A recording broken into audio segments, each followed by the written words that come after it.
तो आज हम लोग जा रहे हैं लीड कोड का question number 101 symmetric tree solve करना है। तो इसमें क्या होता है कि हमें एक रूट दिया हुआ है बाइनरी ट्री का, जिसमें हमको चेक करना है कि वो उसी का मिरर है या नहीं है। मतलब एक नोड का जो लेफ्ट साइड है वो अपने राइट साइड का मिरर इमेज है या नहीं। तो एक एग्जांपल देख लेते हैं। जैसे इनपुट हम लोग को दिया हुआ है 1 2 2 3 4 4 3। जैसे 1 है नोड हमारा, उसका लेफ्ट चाइल्ड 2 है, उसका राइट चाइल्ड भी 2 है।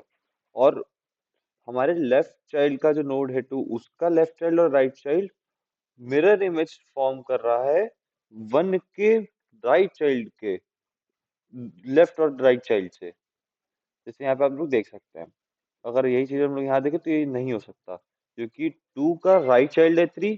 वैसे इधर इस 2 का लेफ्ट चाइल्ड अगर 3 होता तो ये मिरर इमेज फॉर्म कर देता। सबसे पहले तो चेक कर लेते हैं, एक बेस केस बनाते हैं। रूट इक्वस टू नल का, अगर नल नल है भाई, कुछ है ही नहीं, तो उसमें हम लोग रिटर्न ट्रू कर देंगे। डबल हो गया, सॉरी। ठीक है। और हम लोग फिर रिटर्न करा देते हैं, एक फंक्शन बना लेते हैं इस मिरर। अब इस मिरर, अब क्या क्या मिरर इमेज कौन बनाएगा? लेफ्ट और राइट बनाएगा। तो रूट का लेफ्ट कॉमा रूट का राइट।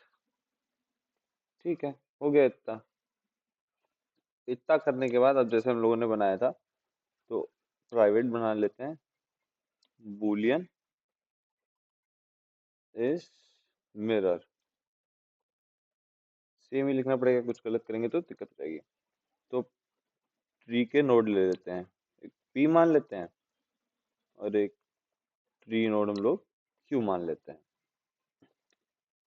अब इसमें भी दो बेस केस बनेंगे। दो बेस केस क्या बनेंगे कि जैसे मान लेते हैं हम लोग, हमारा जो पी और क्यू है अगर वो नल निकला, तब क्या करेंगे?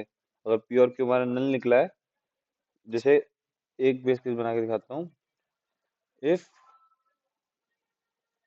p equals to null and at that time q भी null है,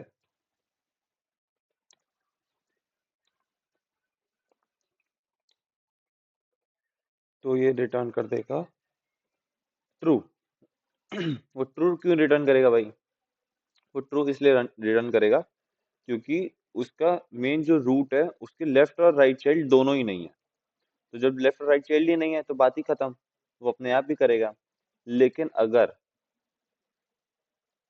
p या q में से कोई नल निकलता है, मतलब या तो p नल निकल जाए या तो q नल निकल जाए, और दोनों में से कोई एक नल निकल जाता है, तो वो फॉल्स रिटर्न कर देगा क्योंकि एक नोड है उसके पास। इसका मतलब ये है कि दूसरा नोड भी होना चाहिए। एक ही हो गया। अब रिटर्न करा देते हैं p dot value comma q dot value. ये तो p की वैल्यूज के लिए हो गई। अब हमको बनाना पड़ेगा इनके अंदर की वैल्यूज के लिए। इसका मतलब क्या हो गया कि अब जो इनके अंदर अब रिकर्जन चलेगा, इसी फंक्शन का रिकर्जन चलेगा।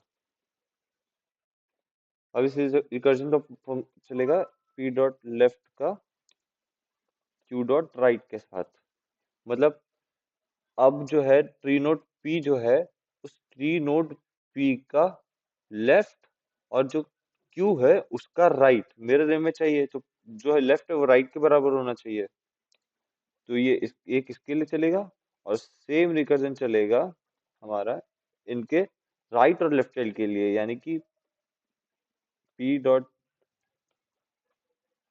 Right comma q dot left. इसको रन करा के देख लेते हैं।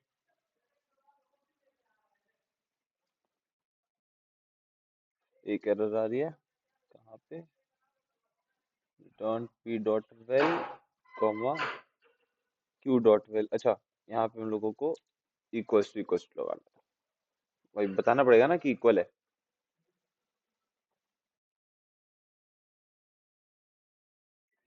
और अच्छा यहाँ पे ओ कैपिटल हो गया।